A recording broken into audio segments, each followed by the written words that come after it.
People in Africa ultimately would be better off without the UN and its agencies substituting government, substituting programs, and distorting the reality on the ground. You cannot be an investigator, a prosecutor, a judge, and a police at the same time. It's not someone, creature coming from outside and telling us something that he has in his mind and we follow. This relationship, the United States has preferred to take us as a scapegoat, and we're saying this attitude will have to change. The trendy attitude will have to change, and then definitely the United States can expect any party to work towards developing a working relationships with its authorities. You're saying Eritrea is going to wait 3 or 4 decades before it holds elections? Maybe more, who knows? Well, aren't elections a central element of a democracy? And if you don't have elections, then you don't have a democracy. If you're telling me that democracy and the elections we have witnessed the last 5 or 10 years promoted by the United States as a separate agenda to serve its interests in a number of regions of this world, I can tell you this is not democracy for us. If you mean democracy is polarizing society vertically, that's not democracy for us. And these days it becomes very fashionable for people to talk about democracy when society is divided and polarized along ethnic, religious lines, and we are not party to that kind of democracy. The one thing is for sure, the mainstream media right around the world hate your country, hate everything to do with it. Why do you think they hate Eritrea so much? It's part of their psyche. They talk about tolerance, they talk about freedoms, they talk about independence, they talk about sovereignty, they talk about security, interests and values.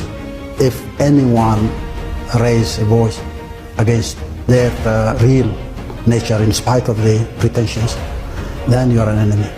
Well, but you did close down the free press, and just to get to some specifics, there were 2 Eritreans who worked for the US Embassy in Asmara who were imprisoned. Freedom of press, if you mean the financing and managing of media, the CNN, BBC, or even Jazeera International, by special interest groups, is freedom of press. I can tell you we're not party to that kind of freedom of press. All right. First of all, what was your immediate reaction to those that have been supported by the United States leaving power recently? It's Machiavellian, because it's so contradictory that... But they supported Mubarak in Egypt, if we take Egypt. Yes, that's where it comes. When it suits their interests, they will support anyone.